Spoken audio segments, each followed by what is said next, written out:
والسلام د اوچتو اخلاقو مالک وو.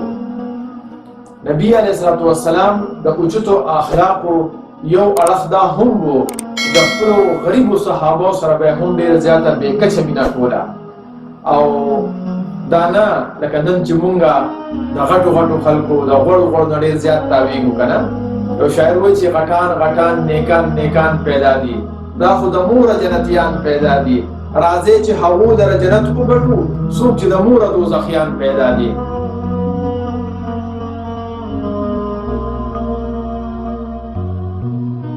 الله وكفى والصلاة والسلام على من لا نبي بعده. أما بعد فأعوذ بالله من الشيطان الرجيم. بسم الله الرحمن الرحيم. والعصر إن الإنسان لفي خسر إلا الذين آمنوا وعملوا الصالحات وتواصوا بالحق وتواصوا بالصبر. صدق الله العظيم. زموږه نن چې کوم درس دی د نبی کریم صلی الله علیه وسلم د اخلاقو باره کې چې کوم سلسله وار درس دی، دا دریم درس دی. نن چې کومه واقعه ده په دې کې نبی علیه السلام د خپل غریب ملګرو سره چې کومه مینه کوله د هغې باره کې یو واقعه ده. د مدینې منورې نه په لږه فاصله باندې نبی علیه السلام د اوچتو اخلاقو مالک وو. نبی علیه السلام د اوچتو اخلاقو یو اړخ دا هم وو چې د خپلو غریبو صحابو سره به هم ډېره زیاته بې کچه مینه کوله او دا نه لکه نن چې مونږ د غټو غټو خلکو د غوړو غوړو نه ډېر زیات تاویږو که نه. یو شاعر وایي چې غټان غټان نیکان نیکان پیدا دي، دا خو د موره جنتیان پیدا دي. راځئ چې هغو لره جنت وګټو، څوک چې د موره دوزخیان پیدا دي. نو پکار دی چې مونږ د غریبو خلکو ملاتړ او مرسته وکړو او د هغې سره مینه او محبت وکړو. نو اکثر مونږ د غوړو نه ډېر تاویږو، د غوړو نه هم تاویدل پکار دي، غریبانان ګوره هېرول نه دي پکار. زموږ خوږ نبي صلی الله علیه وسلم به د غریبانو سره هم ډېره زیاته بې کچه مینه کوله او دا واقعا نن د هغې باره کې ده. بنو اشجع د عربو د مشهورې قبیلې بنو عطفان یوه څانګه ده.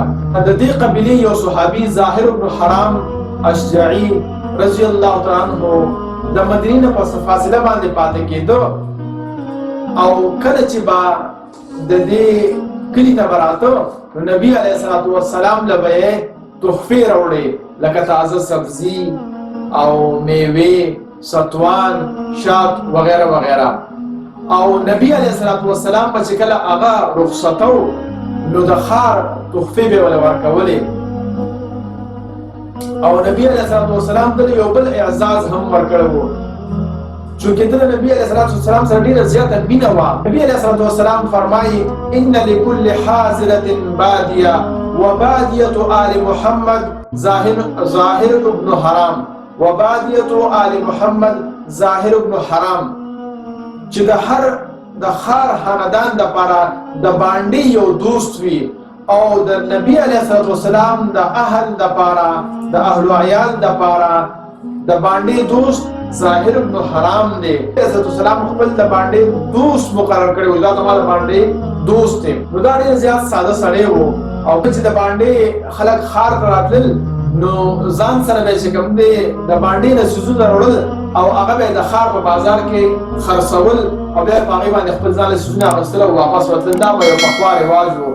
نو یو ځل ظاهر ابن حرام رضی الله عنه په بازار کې ولاړ دی او د باندې څیزونه خرڅوي.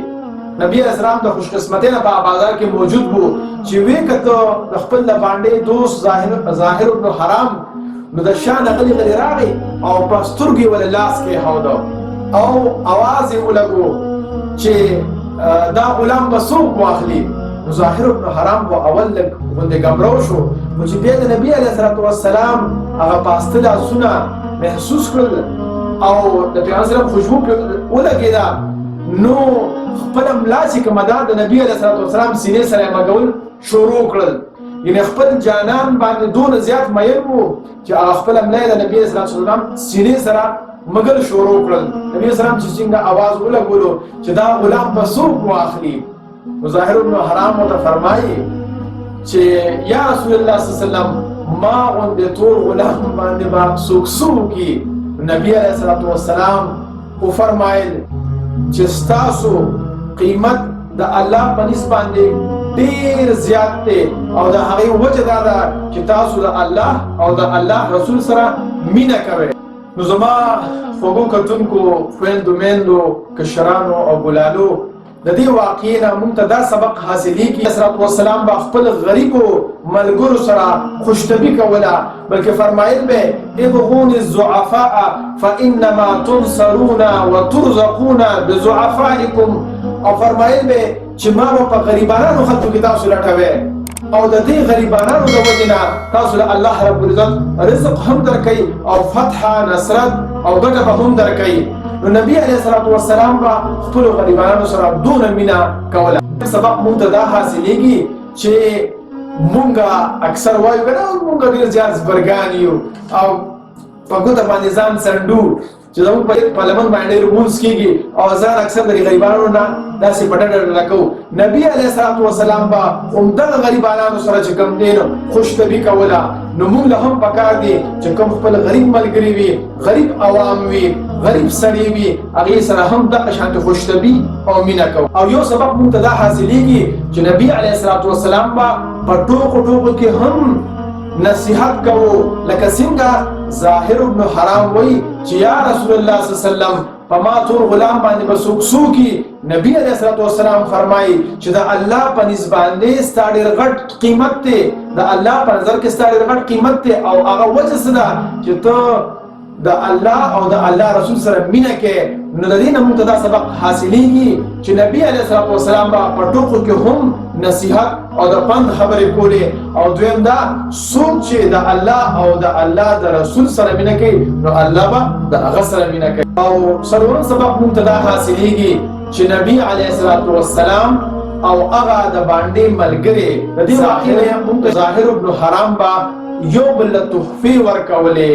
نو موږ له هم پکار دي چې کوم د چا څومره وس وي اکثر تاسو ګورئ که نه چا ګوړه را په مخه کړي وي چا ګني را په مخه کړي وي چا څه را په مخه کړي چا پخوا به خلکو ساګ راوړو ساګ بیا راوړو نو خپلو مشرانو له دوستانو له وي دا مې د پیشتري ساګ دله کړی دی او دا مې دله راوړو. دغه شانتې غریبانان د خپل وس مطابق واړه واړه څیزونه چې کوم دي نو هغه مشرانو خلکو راوړي او دغه شانتې غټانو لا او د پیسې والا هم پکار دي چې د خپل وس مطابق دغه غریبانو له تحفې ورکوي.